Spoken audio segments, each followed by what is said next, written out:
mouse will not appreciate your neutrality. We have two routes, invest or divest.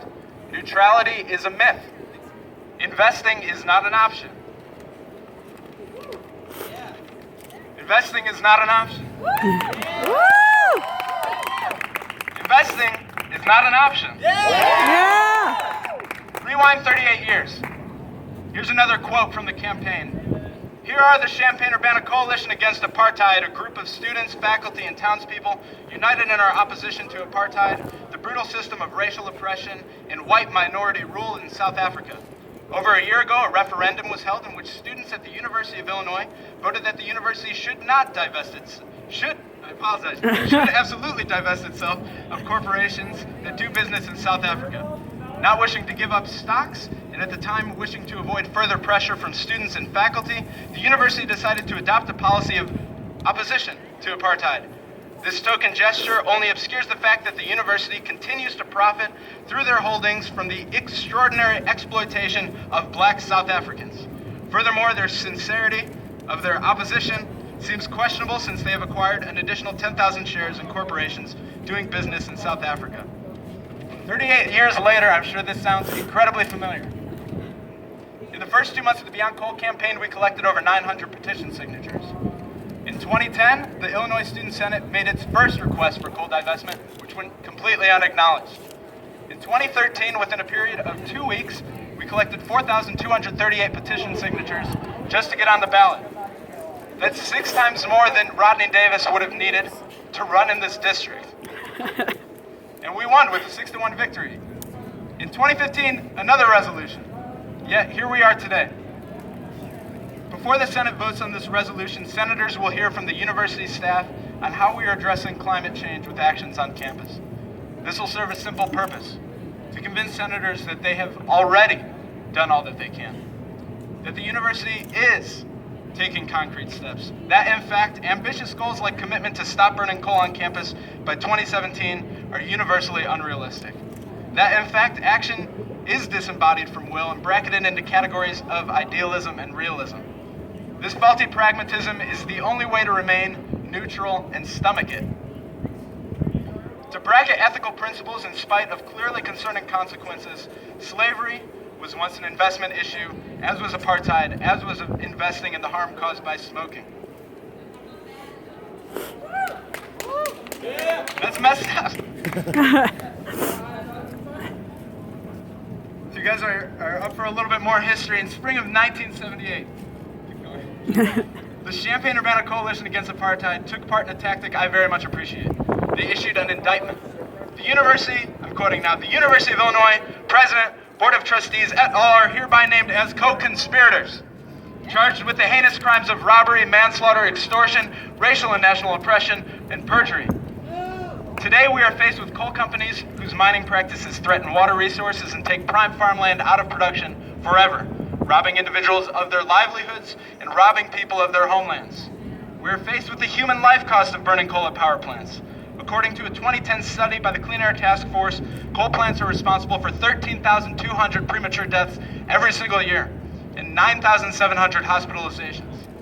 We are faced with the incontrovertible evidence of disproportionate impacts along lines of race.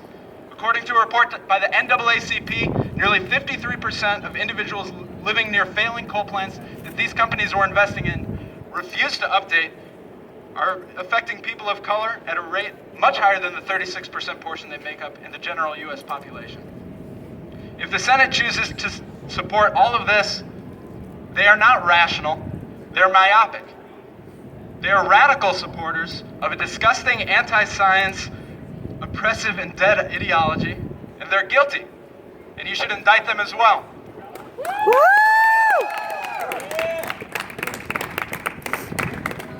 All right, thank you guys for listening to me talk. This is going on for a little bit of time, much appreciated. So we've been doing this campaign for 6 years, as Jackie mentioned. And I'm guessing that this will likely be my last speech at a Beyond Coal rally, so if you'll allow it, I just have a brief comment on student organizing more generally. In the days of the apartheid divestment movement, there were a series of public debates.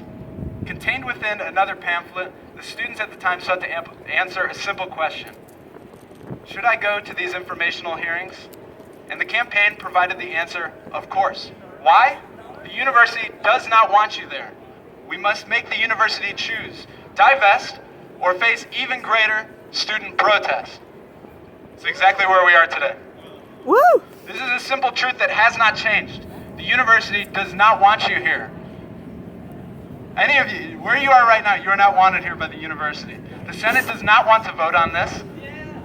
They're only voting on this because of years of activism that has built a global movement that is a force to be reckoned with. Woo! In my freshman year, our divestment campaign had one of our first meetings with a member of the university administration.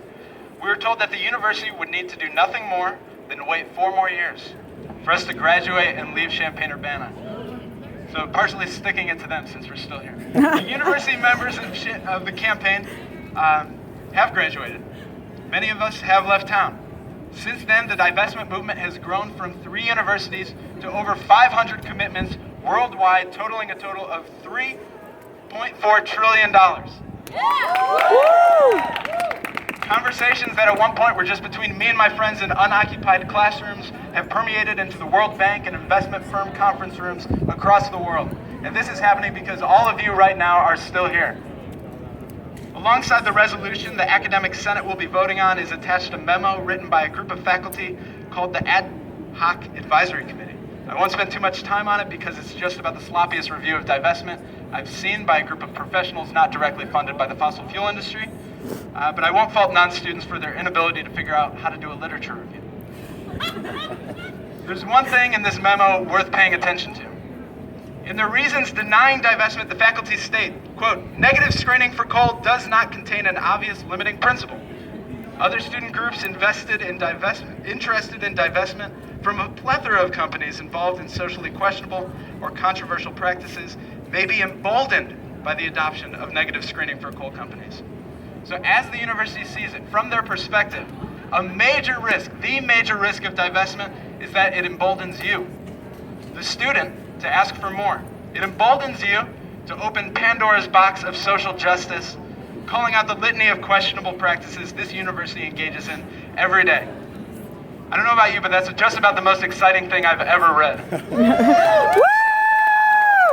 At any time in history, it's very easy to become too issue-oriented. We might debate whose issue deserves attention now in 2016. The disgusting treatment of refugees, the more powerful than ever Black Lives Matter movement, gay, trans, and queer rights activism, or climate justice, or which ism to use, and this is exactly how history passes us by. Activism starts here, it starts at home, and it starts with organizing. Coordinated as possible, on every front possible, and every front matters. And I really look forward to reading about students opening up the whole can of worms, divesting from private prisons, divesting from weapons manufacturers, divesting from every company that destroys homelands and livelihoods and violates basic human rights, and everything we have yet to call out through tactics we have yet to identify. Your teachers don't let you coast through classes. Do not let this university coast through history, and if they try to, indict them. Thank you.